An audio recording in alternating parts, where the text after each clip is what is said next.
नमस्कार बालमित्रांनो. आज आपण इयत्ता 6वीच्या विद्यार्थ्यांसाठी व्याकरणाचा अभ्यास करणार आहोत. या पाठातून तुम्हाला व्याकरण घटकांची माहिती होईल आणि त्यांचा तुम्ही लेखनात योग्य वापर करू शकाल. उदाहरणार्थ, नामांचे प्रकार, सर्वनामांचे प्रकार, विशेषण व विशेष्य, विशेषणांचे प्रकार, क्रियापदांचे प्रकार, शुद्धलेखनाचे नियम इत्यादी. आज आपण शब्दांच्या जातीबद्दल अधिक माहिती घेऊयात. शब्दांच्या एकूण 8 जाती आहेत. नाम, सर्वनाम, विशेषण, क्रियापद या 4 जातीत येणारे शब्द हे विकारी प्रकारचे असतात. ज्या शब्दांच्या रूपात लिंग, वचन, विभक्तीनुसार बदल होतो त्यांना सव्ययी शब्द किंवा विकारी शब्द असं म्हणतात. तर क्रियाविशेषण अव्यय, शब्दयोगी अव्यय, उभयान्वयी अव्यय, केवल प्रयोगी अव्यय यामध्ये येणाऱ्या शब्दांना अविकारी शब्द असं म्हणतात. अविकारी शब्द म्हणजे ज्या शब्दांच्या रूपात कधीही बदल होत नाही त्यांना अव्ययी शब्द किंवा अविकारी शब्द असं म्हणतात. यातील नाम आणि नामाच्या प्रकारांचा आज आपण अधिक अभ्यास करणार आहोत. तर नाम म्हणजे काय?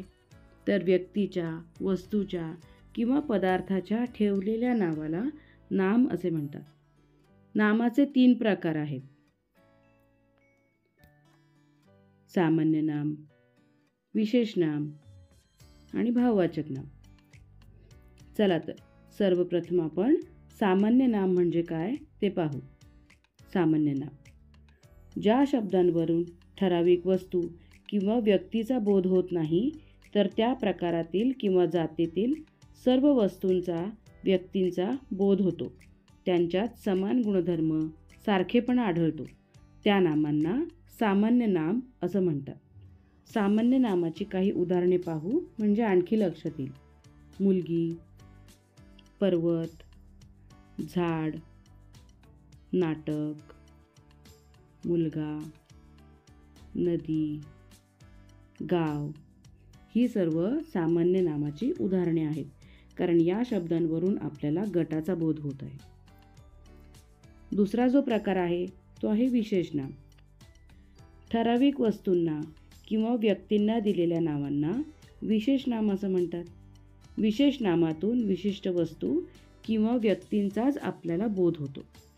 उदाहरणार्थ गंगा. गंगा हे एका नदीचे नाव आहे. हिमालय हे एका पर्वताचे नाव आहे. पूर्व हे दिशेचे नाव आहे. महाभारत हे ग्रंथाचे नाव आहे. अथर्व हे मुलाचे नाव आहे. भगतसिंग हे एका व्यक्तीचे नाव आहे.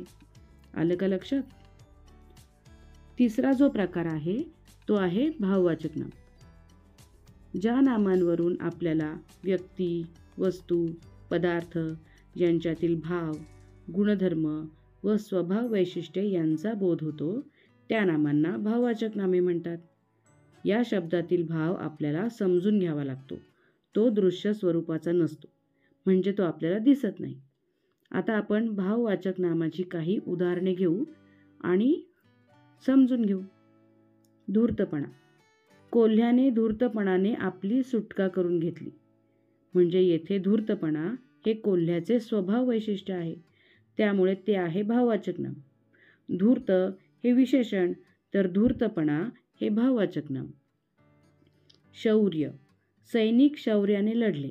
यामध्ये सैनिकांचा गुणधर्म आहे शौर्य म्हणून हे देखील एक भाववाचक नाम आहे. शूर हे विशेषण आणि शौर्य हे भाववाचक नाम. यासारखी इतर भाववाचक नामांची उदाहरणे आपण पाहू. चपळाई, गोडी, हुशारी, औदार्य, नाविन्य इत्यादी. नामांचे सर्व प्रकार तुम्हाला आता समजले असतीलच. तर छोट्या खेळातून आपण याची आता उजळणी करूयात.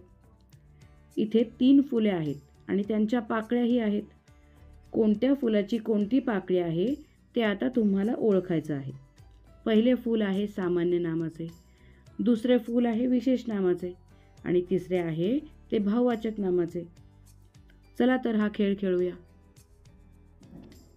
मुलगी या शब्दावरून आपल्याला गटाचा बोध होतो, म्हणून हे आहे सामान्य नाम.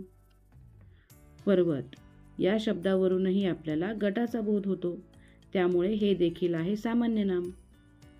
राम एका व्यक्तीचे नाव आहे, त्यामुळे हे आहे विशेष नाम. चपळाई हे स्वभाव वैशिष्ट्य आहे, कोणाचा तरी गुणधर्म आहे, म्हणून हे आहे भाववाचक नाम. राधा मुलीचे नाव आहे, त्यामुळे ते आहे विशेष नाम. हुशारी स्वभाव वैशिष्ट्य आहे, त्यामुळे ते आहे भाववाचक नाम. फूल या शब्दावरून गटाचा बोध होतो, म्हणून हे आहे सामान्य नाम. अथर्व एका मुलाचे नाव आहे, त्यामुळे हे आहे विशेष नाम. शौर्य स्वभाव वैशिष्ट्य आहे, त्यामुळे ते आहे भाववाचक नाम. दातृत्व स्वभाव वैशिष्ट्य किंवा गुणधर्म आहे, त्यामुळे हे आहे भाववाचक नाम. गुलाब एका फुलाचे नाव आहे, त्यामुळे हे आहे विशेष नाम. गंगा नदीचे नाव आहे, त्यामुळे ते आहे विशेष नाम. औदार्य स्वभाव वैशिष्ट्य आहे, त्यामुळे हे आहे भाववाचक नाम. गाव या शब्दावरून आपल्याला गटाचा बोध होतो, म्हणून हे आहे सामान्य नाम. नदी या शब्दावरूनही आपल्याला गट समजतो, म्हणून हे आहे सामान्य नाम. खूप छान खेळलात. धन्यवाद.